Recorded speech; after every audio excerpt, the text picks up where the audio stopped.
నమస్తే, welcome to healthy conversations with IT media. నేను మీ Jhansi. So ఈరోజు మనతో ఉన్నారు జనార్దనాచారి గారు, ఆక్యుపంక్చర్ హీలర్. మరి లివర్ అనేది మన శరీరంలో అన్ని అవయవాల కంటే చాలా ప్రధానమైందని మనం చెప్పుకున్నాము.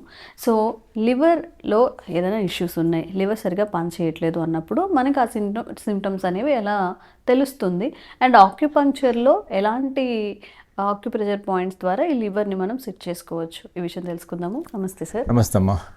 లివర్ సరిగ్గా లేనప్పుడు మాత్రమే ఒక్కొక్కటిగా మన శరీరంలో అంటే షుగర్ వ్యాధిని మొదలుకొని ఇంకేదైనా క్రానికల్ డిసీజ్ వచ్చే అవకాశం ఉంటుందని చెప్తుంటారు. మరి లివర్ అసలు కరెక్ట్గా పనిచేయట్లేదని ముందుగా మనకి ఎలాంటి సిమ్టమ్స్ బాడీ తెలియజేస్తుంది? యాక్చువల్గా ఆక్యుపంక్చర్లో ఈ లివర్ అనే ఆర్గాన్ గురించి ట్రెడిషనల్ చైనీస్ మెడిసిన్లో చాలా వివరంగా ఉంది. అంటే అలోపతి కానీ ఇతరత్ర వైద్య విధానాల్లో లివర్ని చూసిన విధానం వేరు, ఆక్యుపంక్చర్లో ఈ ఆర్గాన్ పట్ల ఉన్న అవగాహన విభిన్నంగా ఉంటుంది. ఎలాంటిది ఒక ఆర్గాన్ లాగా చూడలే వాళ్ళు. నిజానికి ఏ ఆర్గాన్ లాగా చూడలే. ఆర్గాన్కి ఒక ఇమోషన్స్ ఉంటాయి అనుకుంటారు. ఇప్పుడు లివర్లో మనకు చూసుకుంటే ప్రధానంగా ఒక 4-5 రకాల సమస్యలు కనపడతాయి. ఒకటి జాండీస్ కనిపిస్తుంది లివర్లో, అంటే హెపటైటిస్ బి, ఏ అట్లా వస్తాయి కదా, అదొకటి. రెండోది ఏంటంటే సిర్రోసిస్ అనేది చివరి దశ, లివర్ ఖరాబ్ అయిపోయిన తర్వాత వచ్చే సిర్రోసిస్. దాని ముందు ఫైబ్రోసిస్ వస్తుంది, దాని ముందు ఫ్యాటీ లివర్ వస్తుంది. ఫ్యాటీ లివర్ నుంచి ఫైబ్రోసిస్ వచ్చి దాని తర్వాత మెల్లగా సిర్రోసిస్, అంటే ఆల్మోస్ట్ లివర్ పాడైపోయింది అనే దశ అది. కానీ లివర్ ఏంటంటే బేసిక్గా కంప్లైంట్ చేయదు, నేను ఇట్లా ఇబ్బందులో ఉన్నాను అని పట్టించుకోవడానికి చెప్పదు. అందువల్ల ఇండికేషన్స్ తెలియవు. అందుకనే లివర్లో వచ్చే సమస్యలు ముందు తెలుసుకోవడం కష్టం అవుతుంది. అది కానీ ఆక్యుపంక్చర్లో ఈ ఎలా తెలుసుకోవచ్చు అనే దాని మీద కొంత వివరణ ఉంది. ఎగ్జాంపుల్ ఏంటంటే మనకు సైకలాజికల్గా ఇరిటేషన్, కొంచెం కోపం, ఫ్రస్ట్రేషన్, అకారణంగా చిరాకులు పెరుగుతున్నాయి, కోపం రావడం, ఊరికి కోపం రావడం, అక్కడ అవసరం లేకున్నా యాంగర్ వస్తుంది అంటే మన లివర్లో ఏమైనా ఇబ్బంది ఉందని ఆలోచించుకోవాలి. ఈ ఒక పాయింట్. రెండవది ఏంటంటే మనం ప్రాపర్గా రాత్రి వేళల్లో 1 o'clock నుంచి 3 o'clock దాకా, మేజర్ ఇంకా చెప్పాలంటే 10:30 నుంచి 3:30 దాకా నిద్ర కనుక 3-3:30 దాకా కనుక రాత్రి నిద్రపోవడం లేదు, నిద్ర పట్టడం లేదు, లేదా నిద్ర పోలేకపోతున్నాము అనే కారణాల వల్ల అంటే కూడా మన లివర్లో ఇబ్బందులు స్టార్ట్ అయ్యే అవకాశం ఉందని తెలుసుకోవాలి. ఈ 2 కారణాలు. మూడోది ఏంటంటే బాడీలో అక్కడక్కడ ర్యాషెస్ వచ్చి ఇచ్చింగ్ లాగా వస్తుంటుంది. ఇది కూడా లివర్ సమస్యకు ఒక ఇండికేషనే. ఇంకా మూడోది ఏంటంటే టెంపరల్ హెడ్ఏక్స్ వస్తాయి. ఈ ఫ్రంటల్ హెడ్ఏక్ కాకుండా, వెనక హెడ్ఏక్ కాకుండా ఇక్కడ ఈ హెడ్ఏక్స్ వస్తాయి. లివర్లో సమస్యలు వచ్చినప్పుడు ఈ హెడ్ఏక్స్ వచ్చి ఇంకా ఏమొస్తాయంటే ఈ పోర్షన్ ఉందా సైడ్స్కి హైపోకాండ్రియాక్ రీజన్ అంటాం దీన్ని, ఈ పక్కటెముకలు అంటాం. ఈ పక్కటెముకల్లో ఈ కాళ్ళ కింద నుంచి ఇలా ఈ అంటే సైడ్స్కు పెయిన్స్ వస్తాయి. ఇది సైడ్ పెయిన్. చెవి పెయిన్ కూడా ఇంక్లూడ్ చేసుకోవచ్చు. చెవి అంటే మైగ్రేన్ ఒక సైడ్, ఈ పక్క అయినా ఈ పక్క, పార్శ్వపు నొప్పి కదా అది. పార్శ్వం అంటే పక్క అని అర్థం కదా, సైడ్ అని అర్థం. ఈ సైడ్ అలా పార్శ్వపు నొప్పి వచ్చినా, లేదా హైపోకాండ్రియాక్ రీజన్లో ఇక్కడ ఈ ఎముకల నొప్పులు వచ్చినా, ఈ సైడ్ నొప్పి వచ్చినా, సయాటిక్ అలాంటివి కొంచెం వచ్చినా, ఇవన్నీ కూడా ఈ లివర్లో ఏదో బాధ కలుగుతుందని అర్థం చేసుకోవాలి. దీన్ని అర్థం చేసుకోవడానికి ఈ ఎందుకు వస్తుంది అసలు ముఖ్యంగా దీనిలో మేజర్గా ఇప్పుడున్న కంప్లైంట్స్లో అందరికి ఫ్యాటీ లివర్ గ్రేడ్ 1 వస్తుంది ఇప్పుడు. అంటే అందులో కూడా గ్రేడ్స్ ఉన్నాయా సార్? గ్రేడ్ 1, గ్రేడ్ 2, గ్రేడ్ 3 అని ఫ్యాటీ లివర్లో గ్రేడ్స్ ఉంటాయి. 4 దాకా చెప్తారు మన వాళ్ళు. గ్రేడ్ 1 అనేది కామన్ అయిపోయింది ఈ రోజుల్లో. ఎందుకో మేజర్ లివర్ సఫర్ అయ్యేది ఒక 4-5 కారణాల వల్ల సఫర్ అవుతుంది. ఇందాక అన్నట్టు నైట్ నిద్ర లేకపోయినా సఫర్ అవుతుంది. రెండవది ఆయిల్ ఫుడ్స్ ఎక్కువ తిన్న సఫర్ అవుతుంది.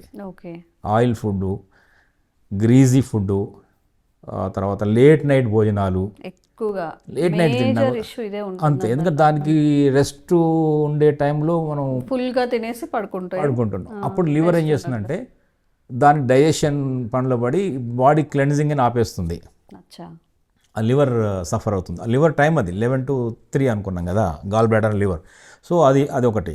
మూడు, అసలు మేజర్గా లివర్ ఖరాబ్ కావడానికి ఒకప్పుడు ఆల్కహాల్, మద్యం తాగే వల్ల లివర్ పోయేది. ఇప్పుడు మద్యం తాగకపోయినా లివర్లు పోతున్నాయి. దీన్ని నాన్ ఆల్కహాలిక్ ఇష్యూస్ అంటున్నాం. Alcoholic, non alcoholic. ఆల్కహాల్తో సంబంధం లేకుండా లివర్ ఇబ్బంది పడుతుంది. ఇంకొక ఏమవుతుందంటే ఈ ఆల్కహాల్తో పాటు ఎక్కువ మందులు వాడతారు, డ్రగ్స్ వాడతారు కదా, ఈ సమస్య ఆ సమస్య, తలనొప్పి, జలుబు, ఏదొచ్చినా టాబ్లెట్ మింగే అలవాటు ఉన్నది అనుకోండి, అవన్నీ కెమికల్సే కదా. ఆ కెమికల్స్ ప్రాసెస్ చేసేది ఎవరు? లివర్. అక్కడ మళ్ళీ ఇష్యూస్ స్టార్ట్ అవుతాయి. ఓకే. ఇంకొక రీజన్ ఏంటంటే, ఇవన్నీ కూడా మనం ఎందుకు చెప్తున్నట్టే, లివర్ గురించి మనం తెలుసుకుంటే, లివర్ అనేది ఒక రకంగా శరీరంలో శివుని పాత్ర. లార్డ్ శివ అంటమే, శివుడు అంత పాత్ర ఇది. శివుడు ఏం చేస్తాడు? ఎక్కడ గరళ కంటుడు విషయాన్నంతా కూడా తను భరిస్తాడు కదా. లివర్ కూడా శరీరంలో ఎక్కడ విషం ఉన్నా, పాయిజన్ ఉన్నా, కెమికల్స్ ఉన్నా, ఇబ్బందులు ఉన్నా మొత్తం లివర్ తీసుకుంటుంది. సో లివర్ హీట్ అవుతుంది. ప్రస్తుతం చెప్పాలంటే లివర్కి నిద్ర లేకపోవడం వల్ల, రెస్ట్ లేకపోవడం వల్ల హీట్ అవుతుంది. అందువల్ల ఏం చేస్తున్నాం అంటే, మనం శివుడు కూడా హీట్ కాకూడదు కదా, అభిషేక ప్రియుడు. నీళ్లు పోసి ఆయన చల్లారుస్తున్నారు. పైగా ఆయన ఎక్కడ ఉంటాడు? నీళ్లు ఎక్కడుంటే ఆయన ఎక్కడ ఉంటాడు? తీరాల్లో, సాగర తీరాల్లోనే శివాలయాలు ఉంటాయి. ఆయన అభిషేకం. అట్లాగే లివర్ కూడా ఏంటంటే, మనం బాగా స్లీప్ ఇవ్వాలి. నిద్ర కనుక పోకుండా నైట్ ఏమవుతుందంటే, ఆ లివర్ హీట్ అవుతుంది. హీట్ అయినప్పుడు లివర్లో బ్లడ్ స్టోర్ అవుతుంది. ఆ బ్లడ్ హీట్ అవుతుంది, అనేక అనారోగ్య సమస్యలకు దారితీస్తుంది. సో ఇప్పుడు మనం ఏం చేయాలి మరి? లివర్ వచ్చి ఆక్యుప్రెషర్లో దీన్ని మనం ఎలా చేయొచ్చు అంటే, ఈ ఫ్యాటీ లివర్లు కానీ, లేదా మజిల్ పెయిన్ కానీ, ఈ మైగ్రేన్ కానీ, ఇందాక అనేక సమస్యలకు ఈ లివర్ కారణమయ్యే అనేక సమస్యలు, ఒకటి కాదు, రెండు కాదు, 500 రకాల జాబ్స్ చేస్తుంది. 500 జాబ్స్ చేస్తుంది లివర్. ఎన్నో కెమికల్స్ రిలీజ్ చేస్తుంది. ప్రోటీన్ డైజెషన్లో ఇదే ముఖ్యం. తర్వాత మాంసకృతులు అంటే నాన్ వెజ్, మటన్ అరగాలంటే లివరే కావాలి, బైల్ జ్యూస్. సో ఇవన్నీ కూడా ఇబ్బంది పడుతున్నాయి. నాకు పప్పు కూడా ప్రోటీనే కదా, పప్పు అరగడం లేదు అని కొంతమంది అంటారు. దానికంటే ముందు నాన్ వెజ్ అరగడం లేదంటారు. నాన్ వెజ్ నుంచి పప్పుకు వచ్చింది, ఇక రాను ప్రోటీన్ డైజెషన్ ప్రాబ్లం అవుతుంది. సో ఇవన్నీ కూడా డైజెస్టివ్ సిస్టమ్ కంట్రోల్ చేసేదే లివర్. సో లివర్ల సమస్యలు వచ్చినప్పుడు, ఈ ఫ్యాటీ లివర్ కానివ్వండి, ఇందాక అనుకున్న ఏదైనా సమస్య కానీ, ఇప్పుడు ఇందాక అనుకున్న అనేక సమస్యలు చెప్పుకున్నాం. LIV3 అనే ఒక పాయింట్ ఉంది, లివర్ మెరిడియన్లోని ఈ పాయింట్ ఉంటుంది. ఆ పాయింట్ ఒక డెమో చేస్తే బాగుంటుంది. మనం దీనికి కాదు, లెగ్స్లో ఉంటుంది. ఇది ఫ్యాటీ లివర్ లేదా లివర్ సంబంధించిన సమస్యలకు ఆక్యుప్రెషర్ పాయింట్ LIV3 అంటాం, లివర్ మెరిడియన్లో 3rd పాయింట్. ఇది బిగ్ టో, ఇది సెకండ్ టో. ఈ రెండు కలిసే చోట ఒక పాయింట్ ఉంటుంది, ఇక్కడ ఒక పాయింట్ ఉంటుంది. 1 సెకండ్ పాయింట్, రెండు వదిలేస్తాము, ఇంకొంచెం 3rd పాయింట్ కావాలి మనకు. ఇలా ముందుకు వచ్చినప్పుడు ఈ గ్రూలోనే రావాలి. ఈ రెండు ఒక గ్రూలా చిన్న గ్రూ ఉంటుంది. ఆ ఇక్కడ గ్రూ ఎండ్ అయింది, ఇక్కడ పించి ఉంటుంది కదా, ఇది ఇట్లా టచ్ చేయగానే మనకు నొప్పి వస్తుంది. ఇది గుర్తుపెట్టుకోండి. ఈ 2 వేళ్ళ మధ్యలో ఇలా గ్రూలో ఈ పైకి వచ్చినప్పుడు ఎక్కడైతే గ్రూ ఎండ్ అయిపోతుందో అది పాయింట్. సో ఒకవేళ ఇది జిమ్మి లేకపోతే దీంతో ఇలాంటి పెన్తో కూడా చేసుకోవచ్చు. ఇలా ఇది ఫస్ట్ ఇలా ఇక్కడ 2 ఫింగర్స్ మధ్యన ఇలా మెల్లగా పైకి రావాలి. ఇలా ఇక్కడ ఎండ్ అయింది. సో ఇక్కడ తెలుస్తుంది మీకు నొప్పి, ఇది పాయింట్. ఇలా నొక్కి వదలడం. దీనికి ఏమైనా మెజర్మెంట్ ఉందా సార్? అంటే ఇక్కడ వరకు ఉంటుంది అంటే దీనిలో అలా చూస్తూ వచ్చాం కదా, కనిపిస్తుంది కదా, అది ఎక్కడ ఎండ్ అయిందో అంతే. ఇలా వచ్చినప్పుడు ఆ గ్రూ ఎండ్ ఇక్కడ ఎండ్ అవుతుంది, ఇక్కడ ఎండ్ అవుతుంది. ఇది పాయింట్ LIV3. సో ఈ పాయింట్లో ప్రెజర్ చేసుకుంటే లివర్కి సంబంధించిన ఏ ఇష్యూస్ అయినా తగ్గుతాయి సార్, లేదా కొంచెం రిలీఫ్ అవుతామా మనం? లేదు, ఇది యాక్చువల్గా రూట్ కాజ్. ఇది ఈ ప్రెషర్ పాయింట్ ఏదైతే ఉందో, ఈ ప్రెషర్ పాయింట్ అది 2 అద్భుతమైన మూలకాలని కనెక్ట్ చేస్తుంది. ఒకటి లివర్ అండ్ ఎర్త్ అంటాం. ఎర్త్ అంటే డైజెస్టివ్ సిస్టమ్. అంటే డైజెస్టివ్ సిస్టమ్ని ఎప్పుడైతే కనెక్ట్ చేస్తుందో ఈ లివర్, ఆర్గాన్ పరంగా చెప్పినప్పుడు లివర్ అండ్ స్టమక్ లేదా స్ప్లీన్ కనెక్ట్ అవుతాయి. కనెక్ట్ అయినప్పుడు ఏంటంటే ఆ బాడీలో ఎయిర్ రిలీజ్ అవుతుంది, వాయుతత్వం పెరుగుతుంది, వాయుతత్వం నుంచి జలతత్వం పెరుగుతుంది. సో ఇవన్నీ కూడా జలతత్వం పెరిగినప్పుడు మళ్ళీ లివర్ కూల్ అవుతుంది. లివర్ కూల్ కాకపోవడమే కదా ఇప్పటిదాకా హీట్ ఫామ్ అవ్వడమే ప్రాబ్లం అనుకున్నాం లివర్లో. అది కూల్ కావడం, బాడీలో వాటర్ జలతత్వం పెరగాలి. అది పెరగడం ఎక్కడో స్ట్రక్ అవుతుంది. మనం నీళ్ళు తాగుతున్నా కూడా రాదు, అది న్యాచురల్ రావాల్సింది. అది ఇక రెండోది ఏంటంటే, లివర్కు ఇష్టమైన ఆహారాలు ఏంటంటే బేసిక్గా చాలా గమనించాలి. గ్రీన్ కలర్ అన్నమా, ఓకే. గ్రీన్ వెజిటబుల్స్ అన్నీ తీసుకోవచ్చు. ఇప్పుడు గ్రీన్ కలర్ దొండకాయలు ఉన్నాయి, గ్రీన్ కలర్ ఉంటాయి. గ్రీన్ లోపల వైట్ ఉన్న పర్లేదు, కొంచెం రెడ్ ఉన్న పర్లేదు. చిక్కుడుకాయలు, చిక్కుడుకాయ, బెండకాయలు, ఆకుకూరలు అన్ని అన్ని తీసుకోవచ్చు. ఆకుకూరలు, కాకరకాయలు, కాకరకాయలు, క్యాప్సికమ్, సొరకాయ, క్యాప్సికమ్, తర్వాత ఆకుకూరల్లో ఎన్ని ఉన్నాయి మనకు, తోటకూర, బచ్చల కూర, చుక్కకూర, చుక్కకూర, అన్ని గ్రీన్ లీవ్స్. బచ్చల కూర ఎంత మందంగా గ్రీన్ లీఫ్ ఉంటుంది. గోంగూర, గోంగూర కూడా చాలా బెటర్ లివర్కి కొంచెం, ఎందుకంటే లివర్ యొక్క రుచి పులుపు. అచ్చా, ఓకే. గోంగూర కొంచెం పుల్లగా ఉంటుందిగా, సో పుల్లగా గ్రీన్గా ఉంది, ఇంకా రెండు రకాలు పనికి వస్తుంది అది. సో ఇవన్నీ కూడా గ్రీన్ని లివర్ని సంతోషపరుస్తాయి. ఇంకా లివర్ సంతోషపడాలని ఇంకోటి చేయాలి, రాత్రి లేట్ నైట్ తినకూడదు. 7-7:30 తర్వాత తినకూడదు. మార్నింగ్ నుంచి కంట్రోల్ చేసుకొని, ఇప్పుడు ఆఫీస్ టైంకి వెళ్తూ మార్నింగ్ తినరు, స్కిప్ చేస్తారు బ్రేక్ఫాస్ట్, మధ్యాహ్నం ఏదో తింటారు, నైట్ ఏం కావాలంటే అది తీసుకొని బిర్యానీలు కానీ అన్నీ హెవీగా తినేసి పడుకుంటున్నారు. మేబీ అందుకే మనం క్యాపిటల్ ఆఫ్ డయాబెటికే కాదు, ఇప్పుడు ఏమవుతుందంటే ప్రాబ్లము, మనం అయితే చెప్తున్నాం నేను మందే తాగడం లేదు, నాకు లివర్ ఎందుకు పాడైపోయిందంటే మనం మందక్కర్లే, ఈ wrong food habits, wrong timings కూడా మన లివర్ని ఇబ్బంది పెడుతుంది. సరే, ఇప్పుడు మార్నింగ్ నుంచి ఈవినింగ్ దాకా ఏ టైంలో తినొచ్చు, ఏ టైంలో తినకూడదు? నాట్ ఓన్లీ నైట్ టైమ్స్ కాకుండా పొద్దున్న పూట కూడా కొన్ని టైమింగ్స్ ఉంటాయంట కదా తినకూడదు. అవును, ఆక్యుపంక్చర్ వెర్షన్ ప్రకారం ఏంటంటే సర్కేడియన్ రిథమ్ అంటాం దీన్ని. ఒక ఆర్గాన్ క్లాక్ ఉంటుంది, ఆర్గాన్ అంటే అవయవాలకు ఒక గడియారం ఉంది. ఆ గడియారం ఏంటంటే ఉదయం బ్రేక్ఫాస్ట్ 9 లోపు తినేయాలి. ఏం తిన్నా మీరు ఏమైనా తినండి, మళ్ళీ ఇందులో ఆప్షన్స్ అడగద్దు, ఏమైనా తినండి, 9 లోపు తినేయాలి. నైట్లో తినాలి. కాకుండా ఏంటంటే మేజర్గా మంచిగా తినొచ్చు, కార్బోహైడ్రేట్స్ కొంచెం తగ్గించుకొని తింటే బెటర్. అక్కడ ప్రోటీన్ తిన్నా పర్లేదు, ప్రోటీన్ తినొచ్చు, లేదంటే ఫ్రూట్స్ తీసుకోవచ్చు, లేదంటే మంచిగా భోజనం చేసేయచ్చు. కాకుండా ఏంటంటే కొంచెం కార్బ్స్ ఎందుకు అంటున్నా అంటే మళ్ళీ మధ్యాహ్నం రాత్రి కూడా అవే తింటున్నారు కదా 3 పూట్ల. సో కార్బోహైడ్రేట్స్ పొద్దున్నే షుగర్ లెవెల్ ఎందుకు పెంచుకోవాలి కదా, మళ్ళీ బాడీ అంతా పెరుగుతుంది. అందువల్ల అక్కడ తగ్గించు. రెండవది మధ్యాహ్నం 1-1:30 బెటర్ టైం, రాత్రి 6:30 నుంచి 7:30 లోపు 1 అవర్ ఏదో టైంలో తినాలి. మంచిగా నమిలి తినాలి. గ్రీన్ లీవ్స్, గ్రీన్ వెజిటబుల్స్ ఉండేలా చూసుకోవాలి. ఆయిల్స్, ఫ్రైడ్ అన్ని బాగా తగ్గించాలి. అట్లాగే ఎప్పుడప్పుడు ఏం చేయొచ్చు అంటే ఈ లివర్ ఇబ్బంది ఉన్న వాళ్ళు షుగర్ కేన్ జ్యూస్ తాగొచ్చు. షుగర్ కేన్ జ్యూస్ మన డైరెక్ట్ షుగర్ కాదు,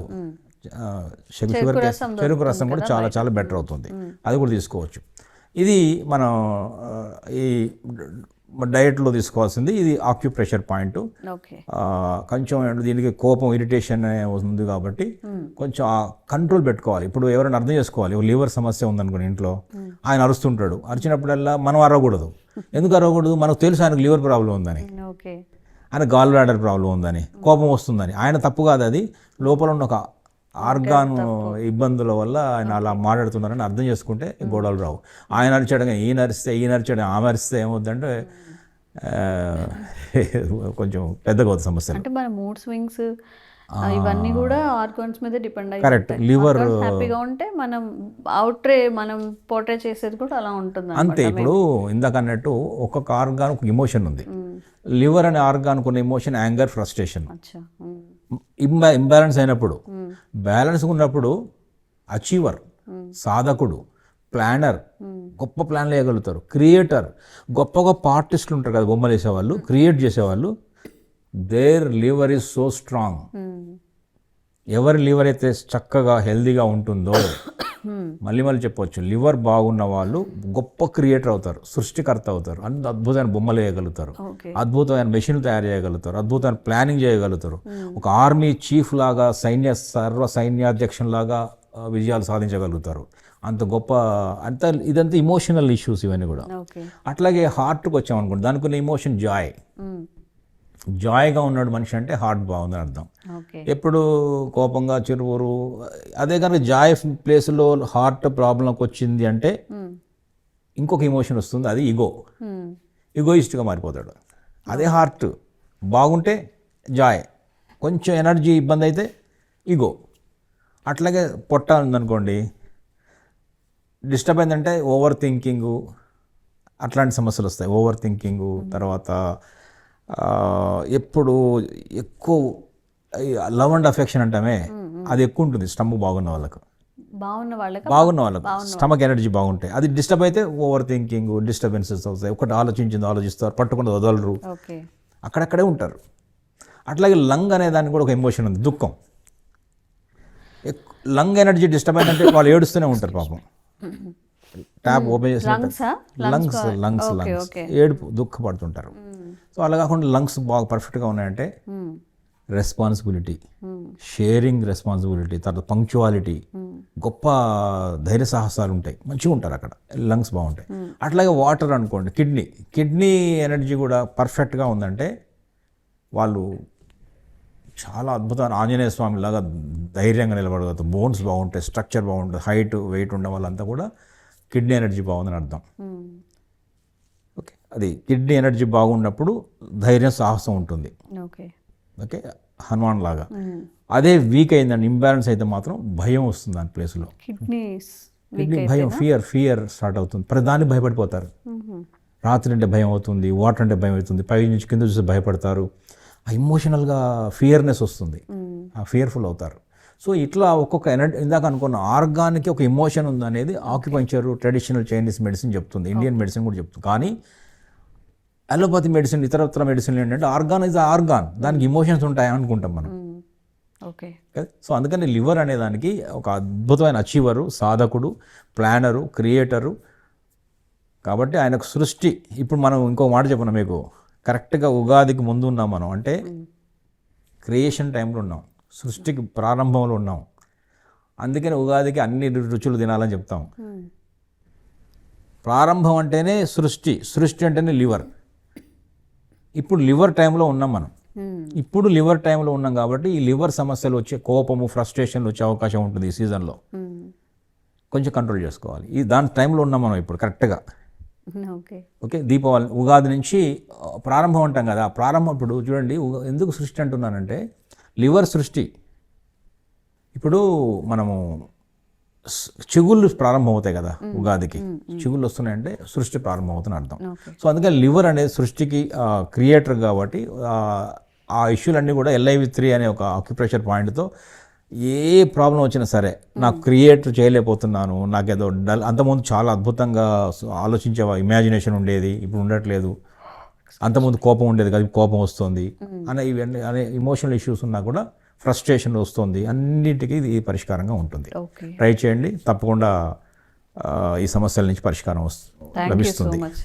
అండ్ ఇంకా కూడా ఆక్యుప్రెషర్ పాయింట్స్ గురించి, మన హెల్త్కి సెట్ అయ్యేలాగా ఏ ఆర్గన్ ఆక్యుప్రెషర్ పాయింట్స్ ఏముంటాయి, మనం ఎలా యాక్టివేట్ చేసుకోవాలి, ఇవన్నీ కూడా మళ్ళీ జనార్దనాచారి సార్ త్రూ తెలుసుకుందాము. Thank you so much. నమస్తే అమ్మా.